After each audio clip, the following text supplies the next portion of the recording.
Good morning students. इससे जो previous topic था अपना, उसमें हमने इंडक्टर के लिए फेसर डायग्राम ड्रॉ किया था वी और आई के बीच में। फिर हमने वहाँ पे इंडक्टिव रिएक्टेंस के बारे में बात की थी, जिसको अपन ने एक्स एल से रिप्रेजेंट किया था। तो हमने उसकी वेरिएशन को रिप्रेजेंट किया था। So now the next topic for inductor is power supply to an inductor. Actually, the power supply to an inductor and the capacitor comes out to be zero. But today we have to prove it कि जो inductor के अंदर power supplied होगी वो zero होगी। अब हमें पता है जो पावर होती है आपकी P, that P is the product of V and I. Clear? For inductor we have a value of V and I. The V is V naught sin omega t and we also find the value of I. So जो V था आपका वो था आपका V is equal to V naught sin omega t. तो जब हमने V apply किया था तो हमने इंडक्टर के लिए I की वैल्यू निकाल ली थी। तो जो I की वैल्यू आपकी आई थी that comes out to be I naught minus cos omega t. Clear? और ये माइनस यहाँ पे था, तो इस कोस ओमेगा टी को हमने फिर ओमेगा टी को इसको चेंज कर लिया था। हमने इसको चेंज करके लिख दिया था, हमने माइनस के अंदर साइन चला गया था I not sine omega T minus pi by 2। ये हमने इसको लिखा था, ठीक है। लेकिन हम इसी पे चलेंगे, इसी से हमने पावर को निकालना है। क्लियर? और यहाँ पे आप आई नोट के, आपको बता देता हूँ यहाँ पे क्या था। यहाँ पे आपका था V naught by omega L था, फिर उस एल ओमेगा को हमने एक्स एल लिख दिया था। क्लियर? उसके बाद फिर वो एक्स एल आपको हमने बोला था the resistance offered by a inductor या opposition offered by a inductor which is known as inductive reactance. वो पहले था। अब इसके अंदर हमने ये दोनों वैल्यू पुट करनी है। तो जो P आपका बन जाएगा वो बन जाएगा माइनस के V naught I naught sine omega T cos omega T. इसको मैं थोड़ा रीअरेंज कर सकता हूँ। मैंने यहाँ से 2 से इसको मल्टीप्लाई कर दिया, 2 से इसको डिवाइड कर दिया। ये बन गया sine 2 sine theta cos theta, ये बनता है साइन 2 थीटा। तो आपका है माइनस के V naught I naught divide by 2, यहाँ पे आपका है साइन 2 थीटा 2 ओमेगा टी। अब हम निकाले एवरेज पावर, जैसे रजिस्टर के लिए निकाल ली थी वैसे इसके लिए पावर निकालेंगे।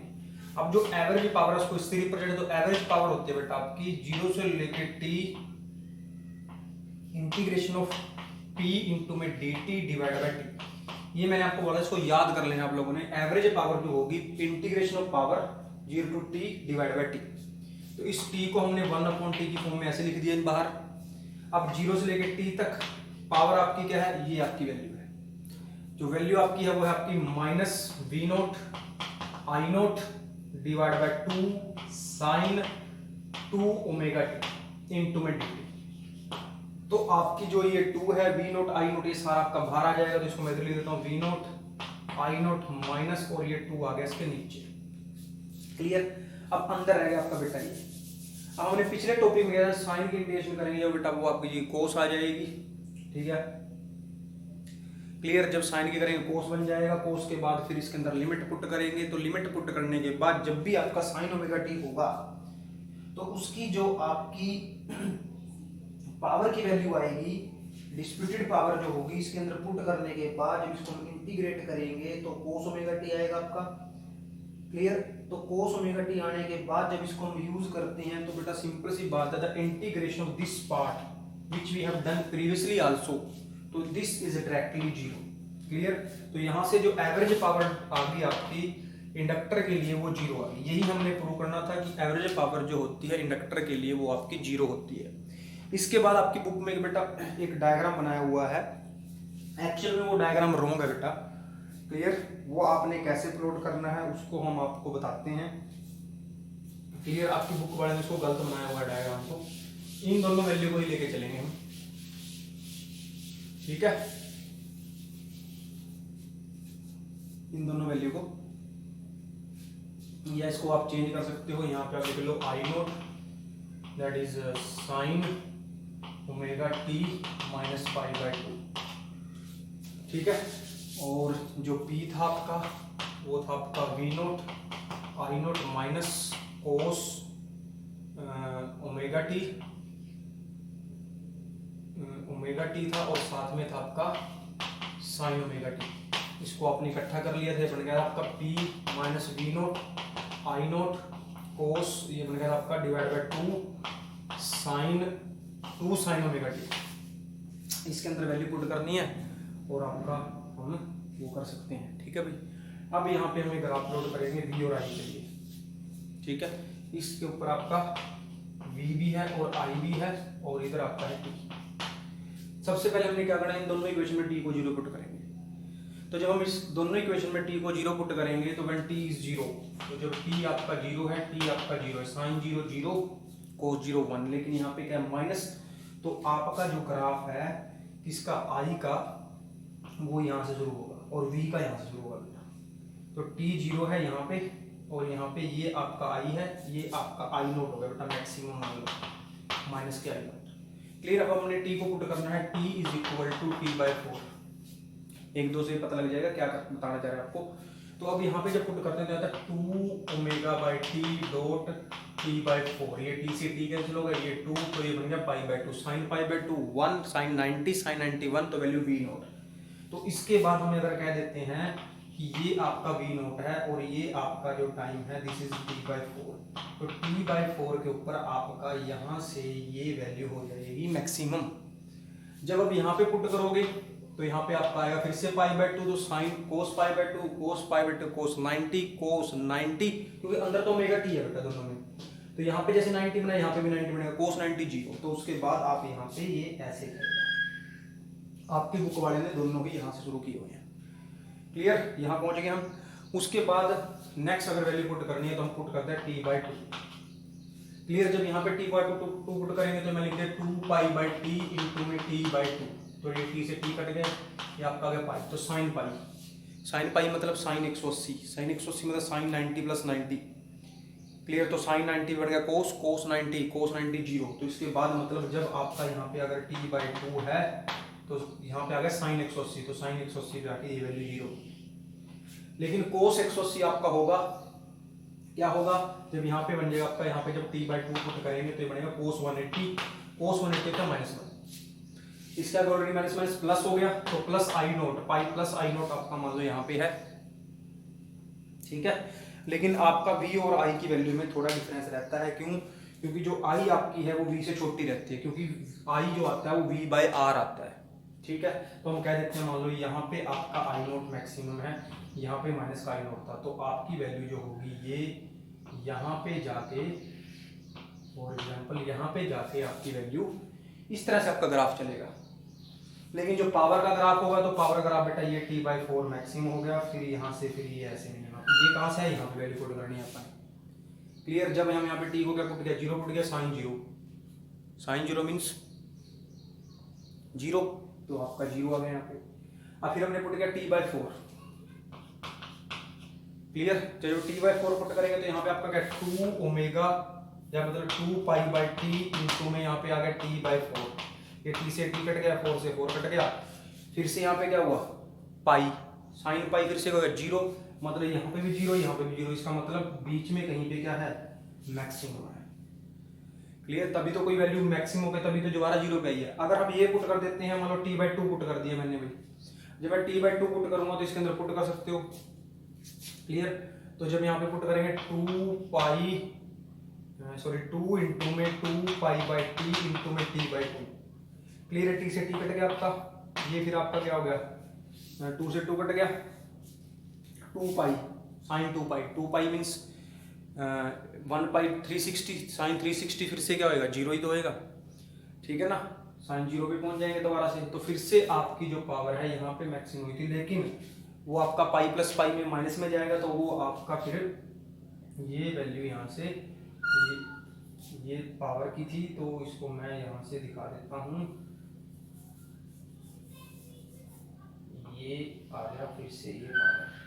तो जो पावर है आपकी वो आपकी इस पे टी बाई 4 पे 0 होगी, टी बाई 2 पे 0 होगी, 3 टी बाई 4 पे भी 0 होगी, उसके बाद आपकी टी पे भी जाके 0 होगी। तो ये आपका ग्राफ था पावर के लिए। तो अगर मैं पावर के लिए सिंपल यहाँ से आपको बना के देता हूँ तो ये ऐसे बनेगा, ये टी बाई 4 है, ये टी बाई 2 है, ये 3 टी बाई 4 है और ये आपका टी है। तो पावर आपकी ऐसे चलेगी बेटा,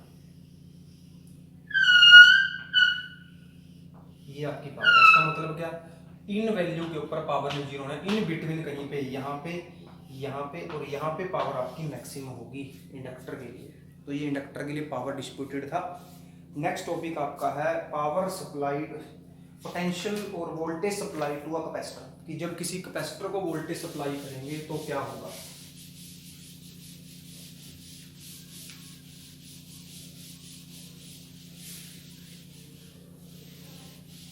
voltage supply to a capacitor, तो हमने क्या किया, ये कोई कैपेसिटर ले लिया भाई, क्लियर, इसको यहां से हमने एक वोल्टेज सप्लाई करवा दी, alternate voltage which is equal to V naught sine omega t.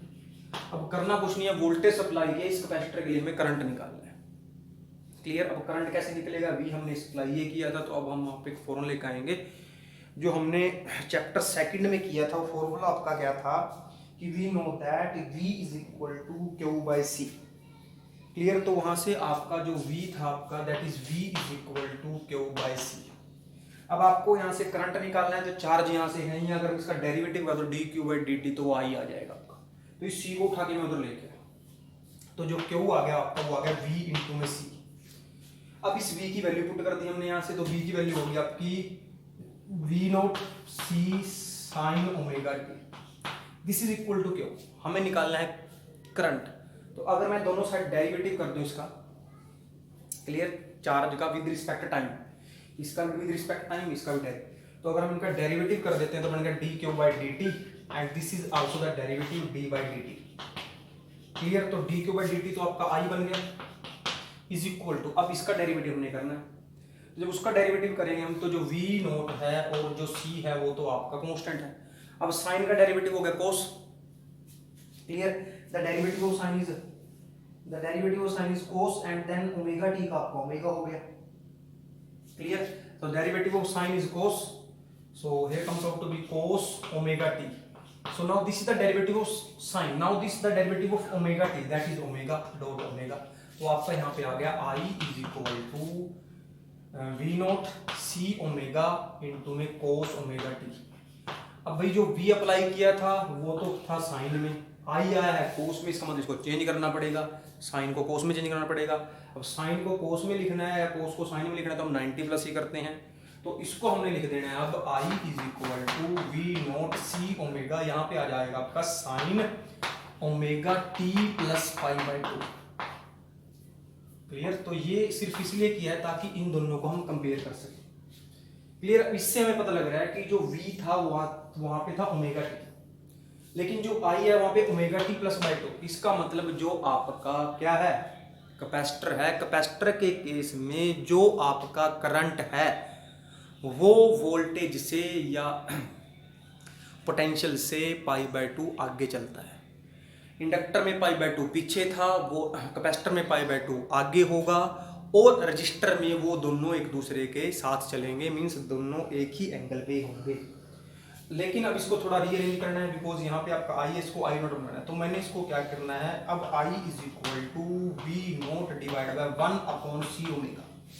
इस पूरी टर्म को उठा के हम नीचे लेके चले गए, यहाँ पे आ जाएगा आपका साइन, और ये आपका चल ही रहा है यहाँ पे omega T minus pi by two, clear. अब इसके ऊपर बात करेंगे, इसको हम लिख देंगे एक्स सी, तो I is equal to V naught divide by X C, that is sine omega T plus, sorry this is plus not minus, plus pi by two. अब जो ये एक्स सी है that is a position offered by a capacitor, clear. और इसको बोलते हैं हम capacitive reactance, क्या कहेंगे इसको हम, कैपेसिटिव रिएक्टेंस।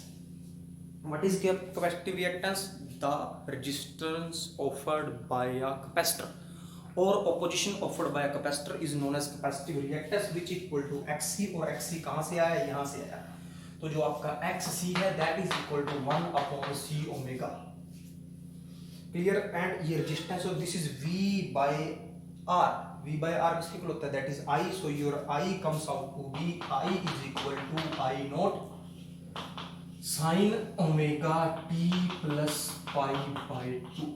तो यहां से हमने दो बातें देखी हैं कि V से I पाई बाई टू आगे है, और जो एक्स सी है ये आपकी है कैपेसिटिव रिएक्टेंस, मींस रेजिस्टेंस या opposition offered by a capacitor, जिसको 1/c ओमेगा से लिखते हैं। अब यहाँ से हम एक दो केस बनाएंगे। वो केस क्या है कि जब एसी सप्लाई करते हैं या डीसी सप्लाई करते हैं तो what is the effect on the capacitance. अब जो यहाँ पे सी है वो बेटा कैपेसिटेंस है। आप देखते हैं क्या होगा यहाँ पे। फर्स्ट ऑफ ऑल कि X C that is the resistance offered या opposition offered by a capacitor, किस पे डिपेंड करता है? वो डिपेंड करता है 1/c ओमेगा। ओमेगा को लिखते हैं 1/c into 2 pi nu. Clear. अब जो डीसी था, क्या था? जो डीसी के लिए जो फ्रीक्वेंसी थी वो क्या थी? 0। तो आपका यहां पे आ गया X C is equal to 1 this whole term 0।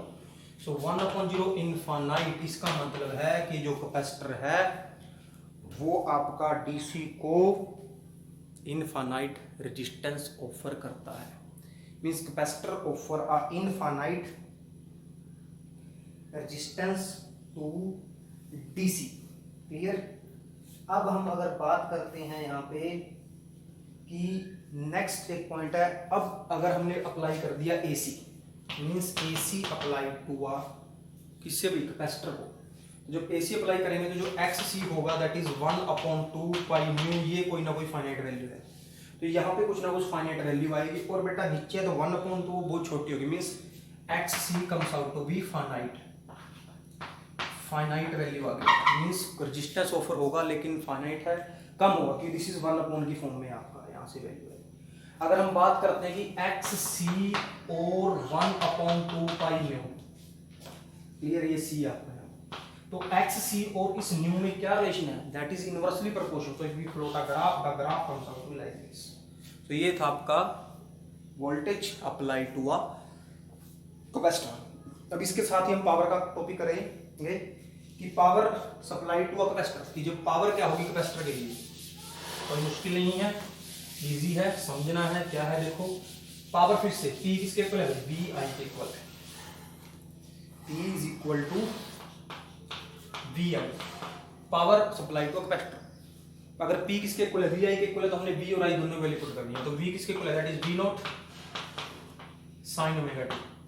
I आया अपना था, I आया था अपना I naught cos omega t था, लेकिन उसको साइन की फॉर्म में चेंज कर लिया था हमने। उसको जब साइन की फॉर्म में चेंज किया हमने, तब उसको हमने omega T plus pi by 2 लिखा था। मैं दोनों लिख देता हूं। तो जो आपका I था that is I comes out to V, यहाँ पे आया था आपका V naught that is C omega cos omega t. ठीक है। इस सी ओमेगा को मैंने 1/c ओमेगा लिख दिया था, 1/c ओमेगा एक्सएल के इक्वल था। तो ये आपका बन गया था I is equal to I naught XL cos omega t. इस कोस को मैंने चेंज कर दिया था क्या? Sine omega T plus pi by 2, ताकि V और I को हम कंपेयर कर सकें। और ये बन गया था आपका this is V naught, naught I, V naught by XL को, XC को हमने लिख दिया था I नॉट। क्लियर। तो I is equal to I naught cos omega t हम लिख सकते हैं। तो यहाँ पे आपकी वैल्यू जो है वो है आपकी I naught cos omega T.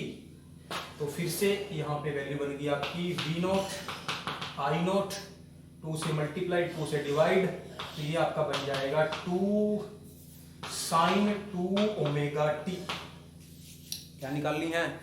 अब निकालनी है आपका है पावर। कौन सी पावर? Average power. तो एवरेज पावर क्या होगी? फिर से हमें बताया था आपको 0 से लेकर टी, P इंटू में dt डिवाइड बाई टी। तो ये 1/t यहाँ पे आ गया, 0 से लेकर टी। P की वैल्यू क्या है? P की वैल्यू है V naught I not divide by 2 into में साइन 2 ओमेगा टी। अब जब साइन आ गया तो साइन की जब इंटीग्रेशन करेंगे क्या बनेंगे? 0। तो वही जो एवरेज पावर थी इन केस ऑफ कैपेसिटर वो भी क्या है? 0। अब यहाँ से पॉइंट क्या क्लियर हुआ? इंडक्टर के लिए पावर 0 है, कैपेसिटर के लिए पावर 0 है, रजिस्टर के लिए पावर क्या है? रजिस्टर के लिए पावर मैक्सिमम पावर का हाफ है। क्लियर। तो रजिस्टर के लिए जो पावर आई थी एवरेज पावर का out to be that is P naught by 2। कैसे? वो आपकी आई थी V नॉट I नॉट, तो V नॉट I नॉट आपका क्या है? P naught by 2। तो हमने तीनों लिख दिए यहाँ पे। This is power for resistor, this is power for capacitor and also power for inductor. तो PL equal to PC equal to 0 क्या है power for inductor and capacitor, but power for resistor is the half of the maximum power. तो ये था आपका power का। इसका graph plot कर देते हैं जल्दी से। तो देखो क्या होगा ग्राफ, बहुत इजी है, कोई मुश्किल नहीं है, दोनों P V I तीनों को लेके चलेंगे। क्लियर? तो ग्राफ देखो कैसे आएगा, वेरी इजी। तो पहले लिखते हैं V किसके इक्वल है, V not sine omega t था। I क्या आएगा अपना, आपका आएगा I नॉट, कोस की फॉर्मूला लिखना, कोस की फॉर्मूला को साइन की फॉर्मूला लिखना, साइन की फॉर्मूला नो प्रॉब्लम। तो हम साइन की फॉर्मूला लिख देते हैं ताकि आप कंफ्यूज ना हो। यहाँ पे था आपका sine omega T plus pi by 2, ठीक है। तो पहले t क्या है, 0 है, जब t 0 है तो v तो हो गया 0, लेकिन यहाँ पे 0 पुट गया, लेकिन ये तो बन गया साइन पाई बाय 2। तो साइन पाई बाय 2 क्या होगा, साइन 90 होता है 1, तो ये आ जाता है ग्राफ। क्लियर? तो अब आपका मान लो ये v की मैक्सिमम वैल्यू है, ये i की मैक्सिमम है, ये v की माइनस की मैक्सिमम वैल्यू है, सॉरी ये v की मैक्सिमम वैल्यू माइनस की, और ये वैल्यू है i की मैक्सिमम वैल्यू माइनस की, और इधर है t। सबसे पहले दोनों में t को 0 पुट करो, यहाँ 0 पुट किया, साइन 0 0, यहाँ 0 पुट करेंगे, ये तो 0 बन गया, लेकिन यहाँ पे क्या है sine pi by 2। Sine pi by 2 क्या होता है, साइन पाई बाय 2 90 साइन 91। तो इसका मतलब ये है कि जो v है वो यहाँ से शुरू होगा, लेकिन जो i है आपका वो यहाँ से शुरू होगा। अब t को पुट क्या करना है भाई, t को पुट करना है आपका t/4 small t।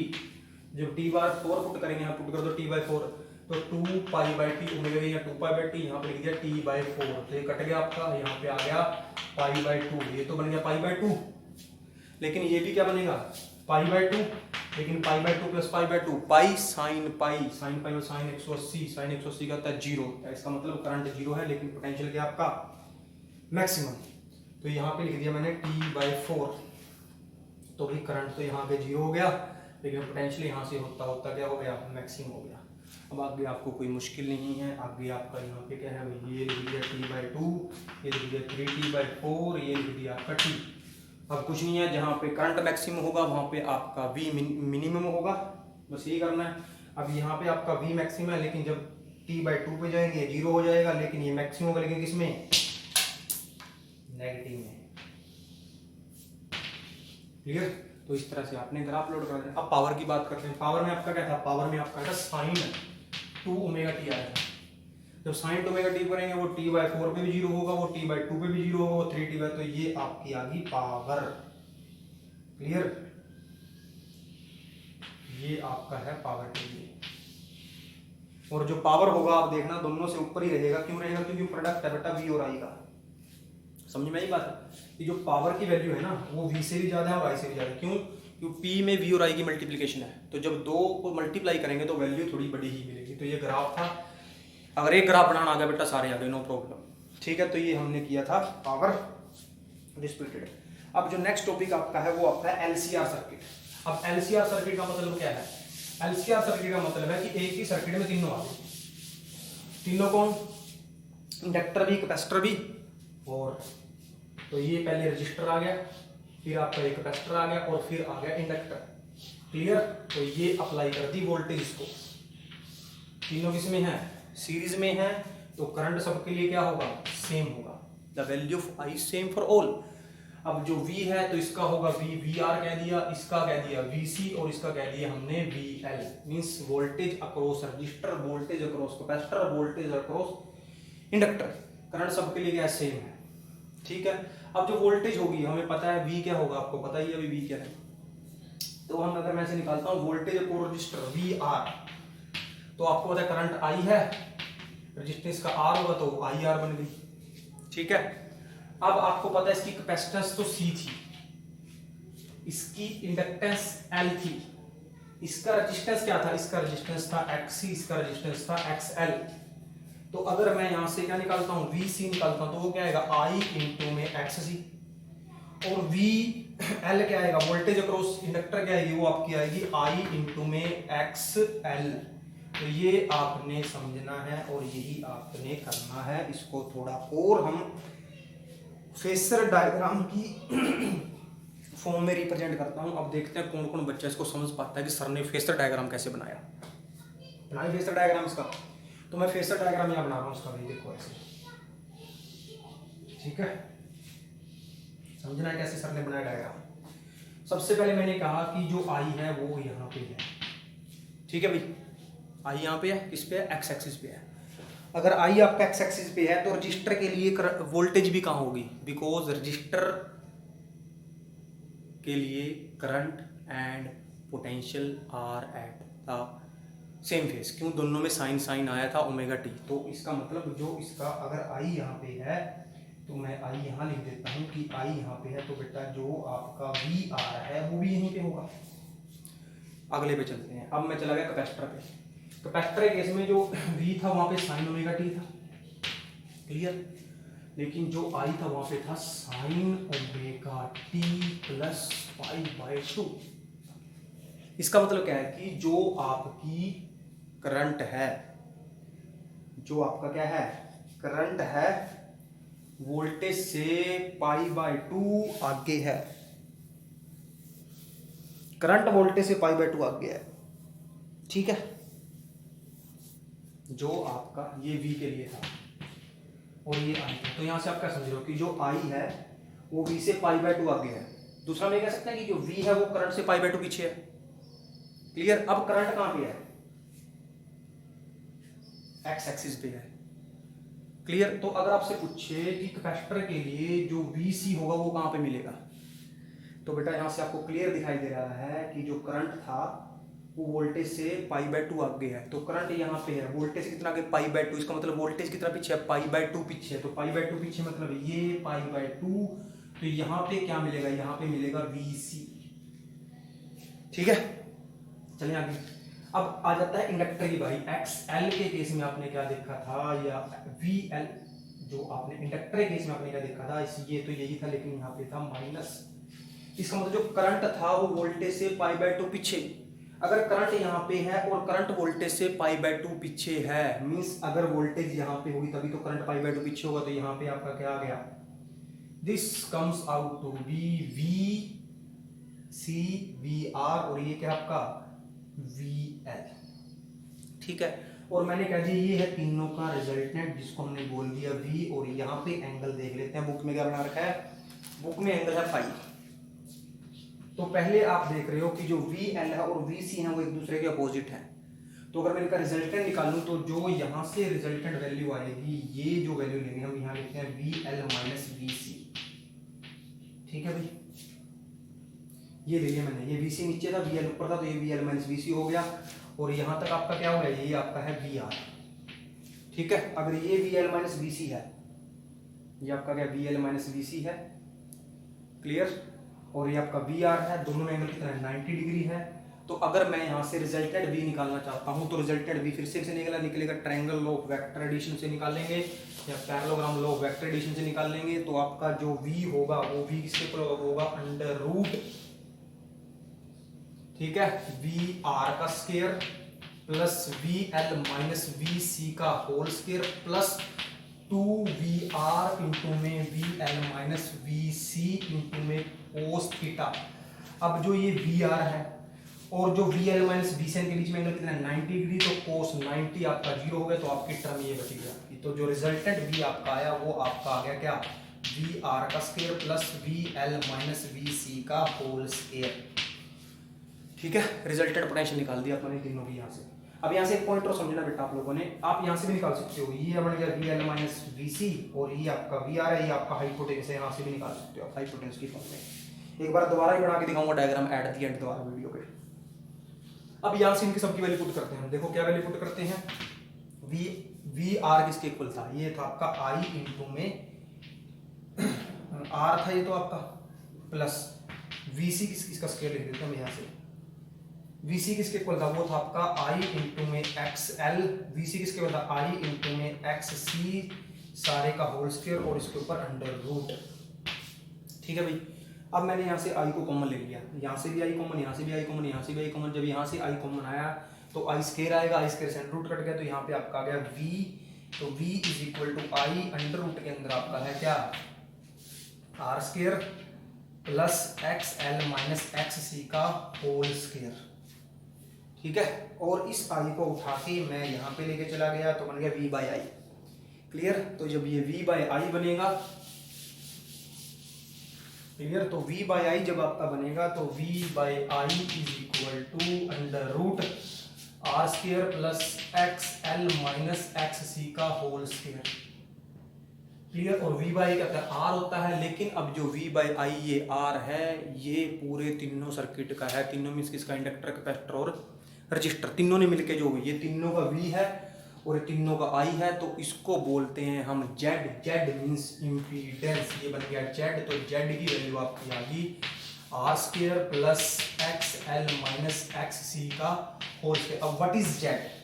Z is known as impedance, और इम्पीडेंस क्या है, resistance offer by LCR circuit is called impedance. इसको हम क्या बोलते हैं, इम्पीडेंस कहते हैं। Clear. What is impedance? The resistance offer by LCR circuit is called impedance. तो इसको कहते हैं अपन इम्पीडेंस।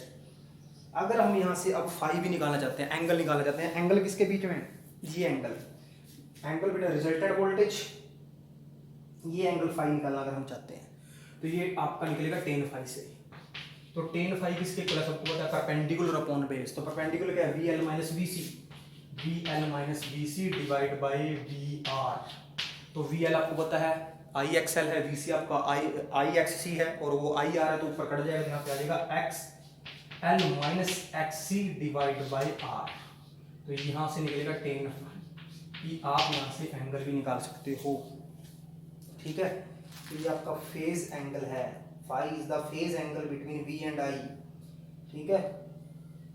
क्लियर। उसके बाद नेक्स्ट हम चलते हैं, इम्पीडेंस हमने निकाल दिया है।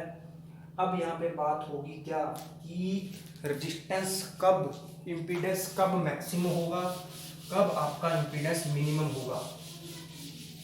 ठीक है। तो ये Z था, Z कब मिनिमम होगा, Z तब मिनिमम होगा जब आपका XL इक्वल टू XC हो जाए। जब XL XC के इक्वल होगा तो ये दोनों जीरो, तो आपका Z किसके इक्वल आ गया, R के इक्वल आ गया। अगर इनमें से किसी की वैल्यू भी कुछ ना, अगर ये जीरो हो गया तब भी R में कुछ ऐड हो रहा है, अगर ये जीरो है तब भी R में कुछ ऐड हो रहा है। मीन्स अगर आपसे पूछे कि when the impedance is minimum, तो मिनिमम कब होगा, जब आपका XL किसके इक्वल होगा, XC के इक्वल होगा। तो ये आपका टॉपिक था इम्पीडेंस ऑफ LCR सर्किट, और ये टॉपिक का नाम था LCR सर्किट। और अब हमने यहाँ पे उसको थोड़ा सा और कर देखते हैं क्या कि कब आपका एंगल पॉजिटिव होगा, कब आपका एंगल नेगेटिव होगा, टेन कब पॉजिटिव कब नेगेटिव होगा। फर्स्ट ऑफ ऑल कि अगर दोनों जी इक्वल हो गए जीरो, तो tan zero, tan phi is equal to क्या आ गया, जीरो आ गया यहाँ पे, तो जीरो बाय R तो वो जीरो ही हो जाएगा। तो टेन फाई की वैल्यू कितनी आ गई, दैट इज 45, अगर दोनों बराबर हो जाते हैं। अगर XL क्या है, बड़ा है, XL आपका क्या बड़ा है, और XL आपका बड़ा है, XC छोटा है, तो टेन प्लस का होगा। और अगर आपका XL छोटा है और XC बड़ा है तो टेन आपका किसका होगा, माइनस का होगा। मीन्स ये है बेटा यहाँ पे if XL is equal to XC, अगर XL XC के इक्वल हो गया तो वो जीरो बन गया, तो आपका एंगल वहां से कितना आ जाएगा, 45 आ जाएगा। जीरो। देखो बेटा ध्यान से, यहाँ पे थोड़ी गलती कर दी अपन ने। अगर XL और XC बराबर हो गए, XL XC बराबर हो गए तो ये जीरो, तो बेटा जो जीरो टेन जीरो पे जीरो नहीं होता भाई, टेन सॉरी 45 पे टेन 45 तो 1 होता है, तो यहाँ पे फाई की वैल्यू आ गई जीरो आ गई। ठीक है। अगर आपका XL ग्रेटर है XC से, तो tan phi is equal to किसके होगा, यहाँ से देखेंगे तो ये बड़ा है तो ये पॉजिटिव आएगा, तो टेन फाई की वैल्यू पॉजिटिव होगी। अगर XL छोटा है किससे, XC से, तो टेन फाई किसका होगा, that is of negative. Clear है, तीन चीज आपने नोट करनी है। Clear. XL positive, XL negative, zero कब होगा। क्लियर। ये तीन चीजें थी आपकी। तो एक छोटा सा टॉपिक था। एक बार मैं आपको दोबारा से फेजर डायग्राम बना के दिखा देता हूँ, how to draw phasor diagram again at the end. बहुत इजी चैप्टर बेटा ये, तो देखो कैसे ड्रॉ करना है। फर्स्ट ऑफ ऑल ये हमने एक्स एक्सिस वाई एक्सिस को दिखा दिया। अब अपन अपने दिमाग में वो टॉपिक घुमाने की V और I में क्या रिलेशन थी, इंडक्टर के लिए, कैपेसिटर के लिए और रजिस्टर के लिए। रजिस्टर के लिए V और I सेम थे, मतलब सेम फेज में थे वो। तो मैंने कह दिया कि जो I है वो यहाँ पे है बेटा, I यहाँ पे आपका, I कहाँ पे है, एक्स एक्सिस पे है। तो जो V होगा रजिस्टर का वो कहाँ मिलेगा, क्योंकि V और अब उसमें क्या था, दोनों में साइन ओमेगा टी था भाई, sign omega T, sign omega T. ये आपका V था, ये आपका I था, V नॉट आई नॉट किसके लिए, रजिस्टर के लिए। तो इनको कंपेयर किया, दोनों सेम फेज में थे। तो अगर दोनों सेम फेज में हो गए, अगर यहाँ पे आई है तो यहीं पे आपका क्या होगा, वी आर होगा। ठीक है, अब बात करते हैं इंडक्टर की, या कैपेसिटर ही कर लेते हैं, पहले बात कर लेते हैं कैपेसिटर की। कैपेसिटर, तो कैपेसिटर में आपका था V, तो आपका था V not sine omega t था, लेकिन जो I आया तो आपका था I not sine omega T plus pi by to, means current pi by to आगे था इससे, वोल्टेज से। अब सिंपल सी बात है, अगर करंट यहाँ पे है और एंटी क्लॉक अपन चल रहा है तो वोल्टेज यहाँ पे होगी, तभी तो करंट आगे होगा पाई बाई टू। तो यहाँ पे आपका आ गया था VC, अगर VC यहाँ पे होगा मीन्स वोल्टेज फॉर कैपेसिटर यहाँ पे होगी और करंट कितना आ गया, पाई बाई टू आ गया, तो करंट तभी यहाँ पे मिलेगा। इंडक्टर केस में यहाँ पे माइनस था, मीन्स करंट पीछे है। अगर करंट पीछे का मतलब क्या है, वोल्टेज से पीछे है। वोल्टेज अगर यहाँ पे होगी VL, तभी तो वो कहाँ मिलेगा आपको, पीछे मिलेगा। तो ये था सिंपल बात। अब हमने दोनों एक दूसरे के अपोजिट है, इनका रिजल्टेंट निकाले, यहाँ से ये बन गया VL माइनस VC। अब इस VR का, इस VL और VL माइनस VC का हमने रिजल्टेंट निकाल दिया दिस, इसको यहाँ से लेते हैं, ये रिजल्टेंट है V। किस किस का रिजल्टेंट है, इन तीनों का। क्लियर। और यहाँ पे एंगल कितना है, फाई है, इसको यहाँ मिला दिया, इसको यहाँ मिला दिया। अब इसकी वैल्यू निकाली V की। अब V की वैल्यू या तो निकाल दो हाइपोटेन्यूज की फॉर्म में निकाल दी, या फिर parallelogram law of vector addition लगा दिया। तो इस V का square is equal to VR का square plus VL minus VC का whole square plus 2VR VL minus VC cos theta. Theta कितना है, 90 डिग्री है दोनों में, इस VR में और इस VL माइनस VC में। तो ये पूरा का पूरा हो जाता है 0। तो एट द एंड आपका जो V आया था वो आया अंडर रूट VR का square plus VL minus VC का होल स्क्वायर। अब इसके बाद यहाँ पे IR पुट कर दिया, यहाँ पे IXL पुट कर दिया, यहाँ पे IXC पुट कर दिया, अंदर से I कॉमन लेके उधर लेके चले गए, बन गया V बाई I, और अंदर आपका गया R plus XL minus XC। और जो V बाई I है ये आपका होता है Z। Z means impedance, impedance means resistance offered bye LCR circuit. तो ये आपका टॉपिक था। जब XL और XC बराबर होंगे उस केस में आपका जो Z होगा वो अकेला R के इक्वल होगा। तो उस केस में आपका जो सर्किट होगा वो होगा प्योर रेजिस्टिव सर्किट, उसका नाम है pure, the circuit is pure resistive circuit. Clear clear. उसके बाद अगर XL बड़ा है तो वो इंडक्टिव डोमिनेंस होगा, अगर XC बड़ा है तो वो कैपेसिटिव डोमिनेंस होगा। इनके बारे में और डिटेल में हम आगे डिस्कस करेंगे। नेक्स्ट इसके बाद आपका पावर आएगा, power supply to LCR circuit, उसको हमने देखना है। और LC और सेशन है, तो आपने यहाँ तक देखना है, इसको कंप्लीट करना है। अगर कोई डाउट है तो पूछना बेटा, वीडियो को पूरा देखा करो, अगर कोई डाउट है तो उसको बताओ। So this is over for today, thank you.